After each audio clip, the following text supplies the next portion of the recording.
How do you define this as satyagraha? You know, what has happened over the past few days, what began as a walk for solidarity has seen brutality that has been completely unnecessary against a political party that wanted to stand in support with its leader. If you look at the manner in which our Youth Congress president was hit, if you look at the manner, there were videos of how a Congress worker was hit so hard that he was throwing up and had to be rushed to the hospital. You've seen the manner in which Shri Sachin Pilot ji has been manhandled. Dipinder Hooda is under house arrest or rather barricades outside his house. And what began as a walk of solidarity and a fight for the truth to ensure that the institutions are not misused have further turned into a battle against oppression. It began as the fight for the truth, but now it's a fight against Tom tyranny Vadakkan, on all Tom counts. Vadakkan, the manner in which there are several videos that have come out, and the leaders are saying that the Delhi police has much to explain. They entered the AICC office. Several leaders and MPs have said that they have been manhandled. This is a charge that is being leveled. So perhaps, just look at those visuals. How can you Lathi-charge MPs? Maria, is this question for me? Yes. Maria, let's get down to the background of the whole situation. Before this Bansal ji went, Kharge ji went, there was no tamasha, everything was in order. They went and met the Enforcement Directorate, answered those questions, came back.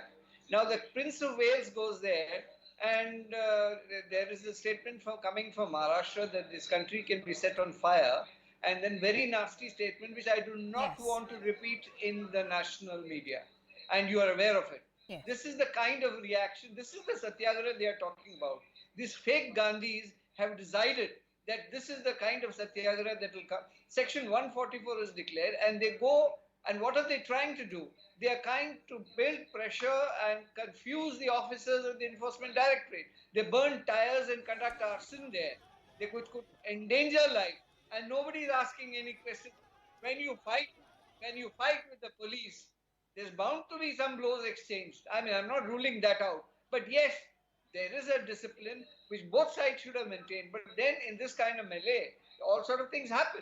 Because if you go and hit the police is bound to react. Aiyshwarya, here is a leader who has gone for questioning for 3 days. He'll be going for another round of questioning on Friday. This is questioning in a corruption case. He could have gone, answered the questions of the ED, the manner in which, because inside the ED office, it's all Rahul Gandhi and the ED officials who are questioning him. Then why this drama? Why make it into some kind of a movement in which he is being targeted? Or some kind of a witch hunt? When you look at what the High Court had said, when you got no relief from the Supreme Court refused to quash the case. That means they have found prima facie there is merit in the investigation. Why make it about the leader rather than let him face the agency? If he has nothing to hide, he will come out clean. You know, Maria, again, emphatically, that he does have nothing to hide. There have been statements that have come out that we have no objection to even sitting for this, answering the summons or sitting for any sort of investigation that is there. However, the idea, what began was, first of all, this is a protracted case that has gone along. And if you look at the history of the ED and how they selectively seem to target only opposition parties, then let us reserve the right to also protest against the neutrality. But where this began was we asked for permission to peacefully walk our leader to the Enforcement Directorate as a show of solidarity. Is this peaceful walk when you burn tires? All the media, no, 1 second, Maria, all the media houses, if he had gone alone, and knowing how simple Mr. Rahul Gandhi is, he would have preferred that. You would have said, oh, we do not repose faith in our leadership or the Gandhi family. We wanted to walk together in solidarity. You arbitrarily impose 144. You arbitrarily detain leaders. You beat them up and move away. And that is where the agitation and the response came up. If the government had nothing to fear, and obviously, I, as a citizen, have the right to peacefully walk and have a procession, which obviously is not inducing any violence. Okay, but Mr. the manner in which the police have reacted, from barricades to tear gas, why this clampdown, water Mr. guns, all Vadakkan? being prepared as if they're going to war against their own, that is where this agitation started. There is no drama to this situation. There is nothing of that sort. We asked for permission to walk with our leader, and it ended up being... I don't know how long this lady has ever seen the AICC. 4 days of a week, there's section 144 in that area. That is a VIP area. That has the Congress president sitting there. There is the army chief there. There's a naval chief there in that area. Demonstrations can lead to all sort of kind of sabotage. The law enforcement forces will be in full strength. This has been happening. I've gone many times when I was there that you park inside the car and then you are stuck for 2-3 hours.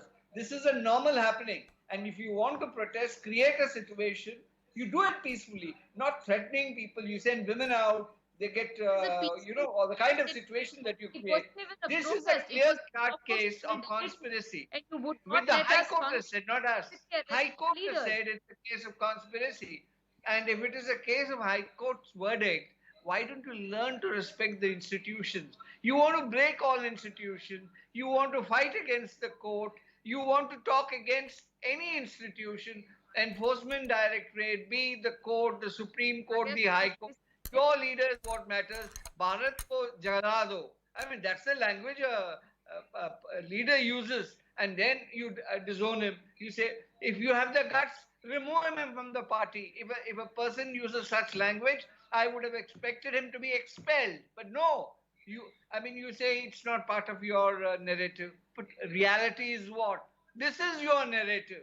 You want to set the country on fire with all this activity and creating a situation where Rahul is the king and the entire country should... You know the condition of traffic in Delhi? I spent 2.5 hours trying to go from one end to the other. And all for this gentleman's appearance in the enforcement directorate. What has the people in Delhi done that we should suffer this kind of a thing? Because the law and order machinery... You know, Aiyshwarya, the larger question is also this, that if it is indeed for the issues that affect the people, then the Congress party should have been on the streets on issues that affect the people, like the inflation, rising prices. We don't see Congress protesting. It is for their leader. So, in terms of priority as well, the priority of the Congress leadership, Congress workers like you all, is being questioned too.